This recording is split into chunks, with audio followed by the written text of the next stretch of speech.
And I'm going to give a little recap because this is our last night of our series called Roller Coaster. But we've kind of been learning about the life of Joseph and, well, really why his life, or why we call this series a roller coaster, is because he had a lot of ups and downs.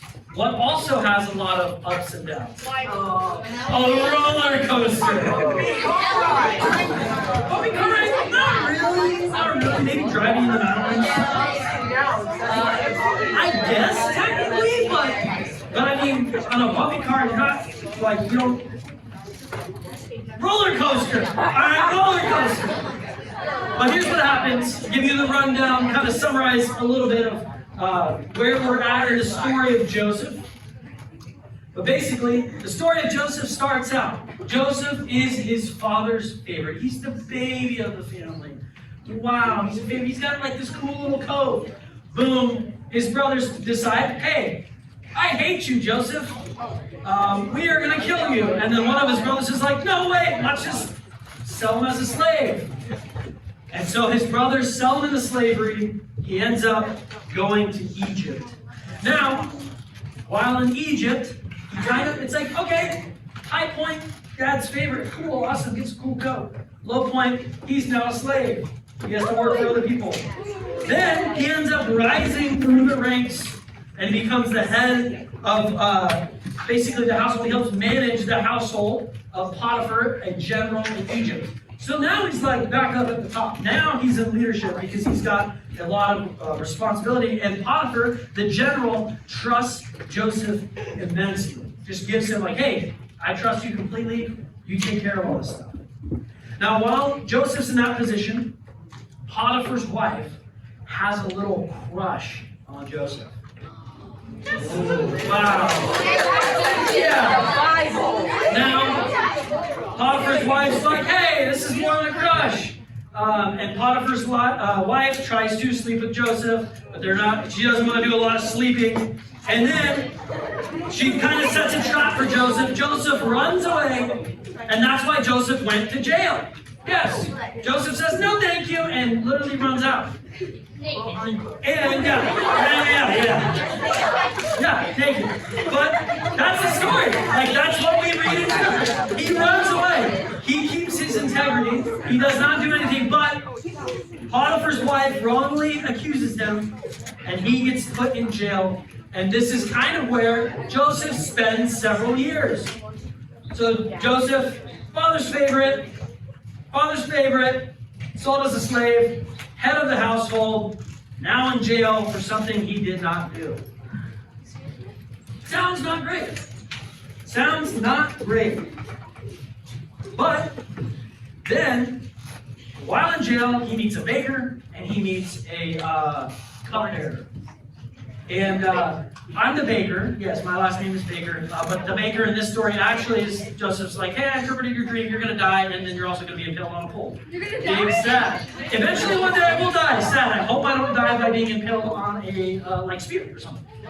Hope so. But the cupbearer is like, yeah, for sure. You saved my life, Joseph. You interpreted my dream. I will remember you. Well, 2 years go by, and then the cupbearer remembers. Oh, hey, Mr. Pharaoh man.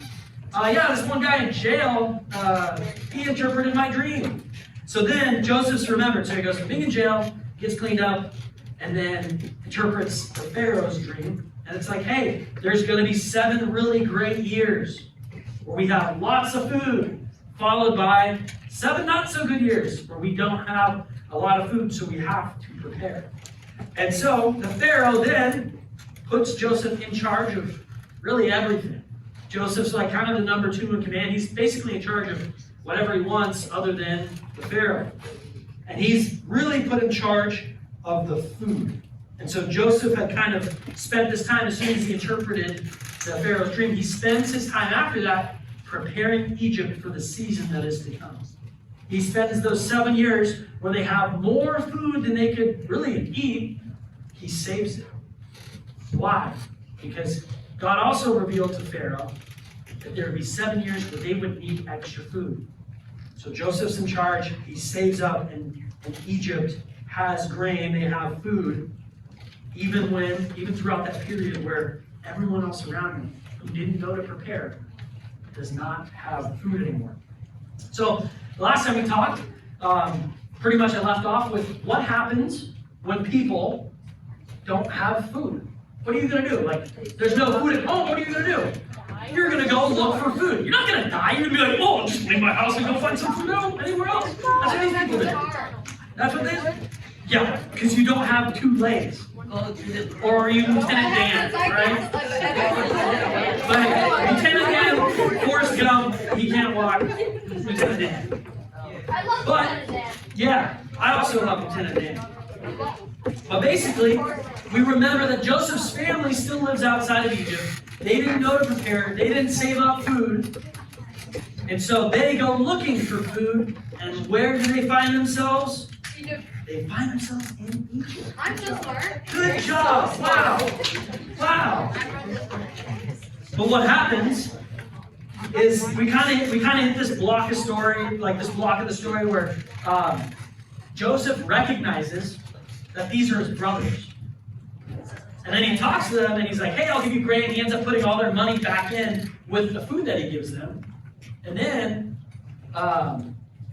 they kind of go home and they kind of come back to return it. And he's like, hey, like, leave your brother here with me and then go get your youngest brother.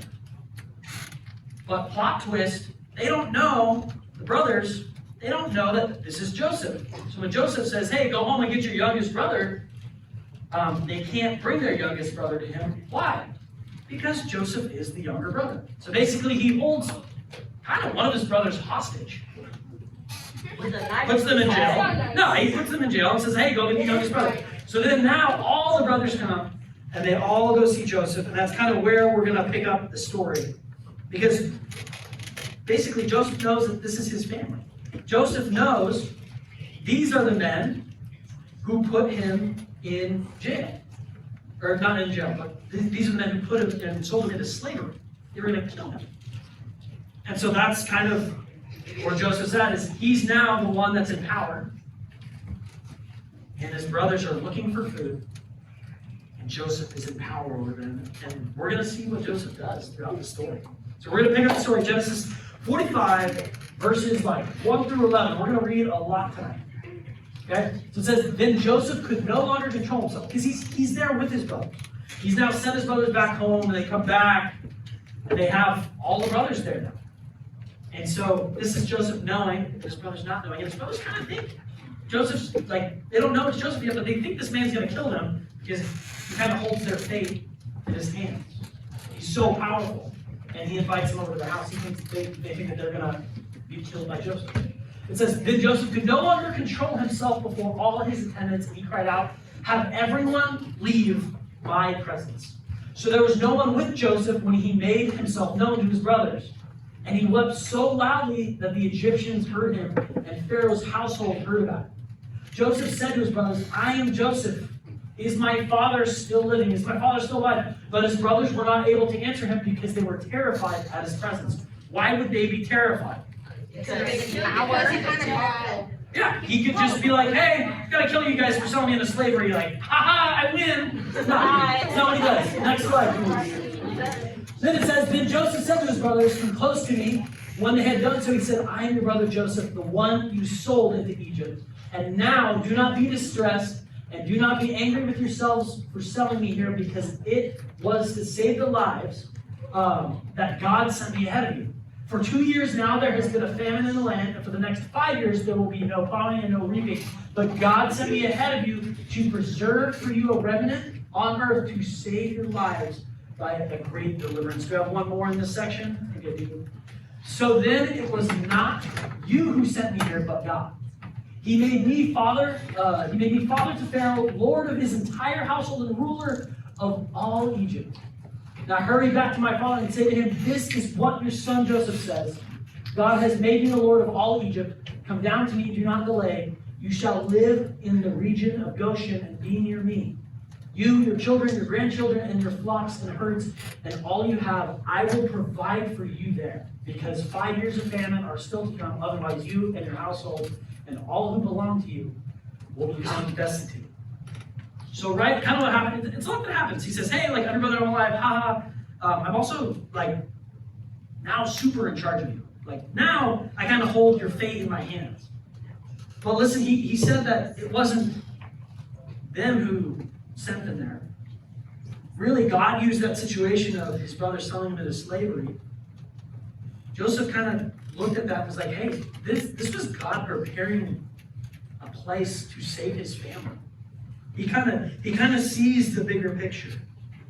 Joseph saying in this moment, like, hey, like, I know that you guys sinned against me. I know that you wanted to kill me. I know that you sold me into slavery. But God used that. And because of God, I overcame that. So now I'm going to forgive you. I'm going to prepare a place for you. And I'm going to really provide for you. Because if you don't, and if I don't provide for you, if I don't give you a place, you will surely die. This is why we call this series a roller coaster. Because now Joseph's kind of like, he's at the top. And now there's this like kind of this drama of, hey, these people that literally hurt me the most that anyone has ever hurt me in my entire life, I could either have them killed, and Joseph's so powerful, he could just be like, yeah, go die, be gone. Or he could just say, hey, go back to where you came from, you're going to die of the famine anyway. Like, he could have absolutely done that. He was that powerful. But that's not what Joseph did. What did Joseph choose to do? He chose to forgive. That's what's so powerful is even, like, I'm not going to lie to you. My brothers have stolen shotgun from me. I'm like 24, and my brother still goes and steals the front seat of the car. Sorry, could have said that. They go and they steal the front seat of the car from me. I still have not forgiven him. I will still win for the front seat of the car. If I can't get over that, take their steering wheel. No. I will take the front seat and I will enjoy being the navigator. No, just take a shotgun and say, No. But it's like, look, we're going to struggle if our sibling does something small. This is literally Joseph saying, hey, you hurt me. You sold me into slavery. I spent years in jail because of you. But yet I'm still going to forgive you. I'm still going to save you because of what God has given me. God gave him the power. He's saying that because of what God did, because Joseph was forgiven by God, because of all that, I am able to forgive you. And then we kind of see this come out because his family moves over to Egypt, and Joseph's been providing for them. And we're going to pick back up in Genesis 50. But Joseph's dad dies. And all his brothers, we're going to pick up here, all his brothers are a little bit worried that, hey, like, now dad's dead. Joseph might have a reason. He might just be like, okay, dad's dead. I was his favorite. I'm going to kill all my siblings. That's kind of what they think. They're nervous. They think that there's nothing that's going to stop Joseph. And it says, when Joseph's brothers saw that their father was dead, they said, what if Joseph holds a grudge against us and pays us back for all the wrongs that we did to him? So they sent word to Joseph saying, your father has left these instructions before he died. This is what you are to say to Joseph. I ask you to forgive your brothers the sins and the wrongs they committed in treating you so bad. Now please forgive the servants of the God of your father. When their message came to him, Joseph wept. And then it says, his brothers then came and threw themselves down before him. We are your slaves, they said. But Joseph said to them, do not be afraid. Am I in the place of God? You intended to harm me, but God intended it for good to accomplish what is now being done, the saving of many lives. Because in reality, because of what Joseph did, he saved a lot of lives in Egypt too, not just his family. So then don't be afraid. I will provide for you and your children. And he reassured them and spoke kindly to them. And really what this is saying, it's like we get to see where Joseph is really at this moment.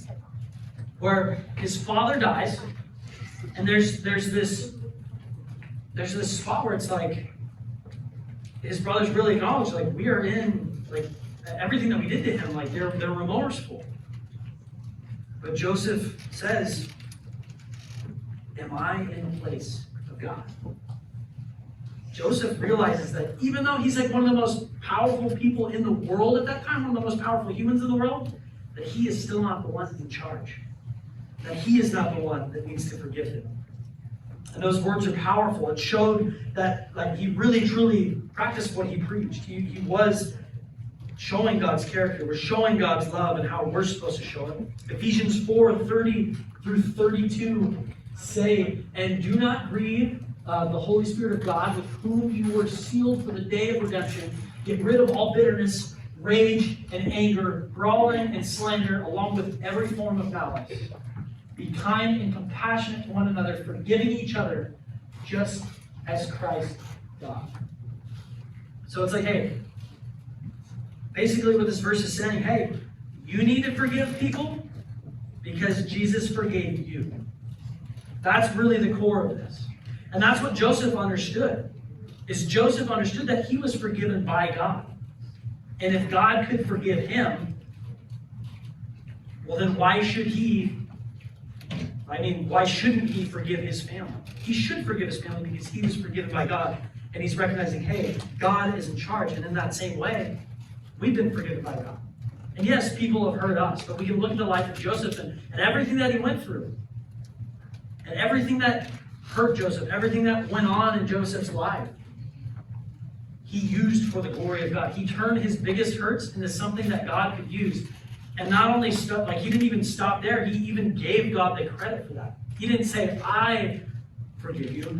He said, am I in the place of God? You are forgiven by God, therefore you are forgiven by me. And I know that's easier to say because some of our hurts, they're real. They're valid. People have hurt us before. And it's probably going to be a process for us to forgive somebody. But the reality is, we need to strive to forgive people that hurt us. We need to use those hurts and allow God to work through them. Why? Just like Joseph. He was sold as a slave, yet that could be used by God. You were hurt in this way. That could probably be used by God.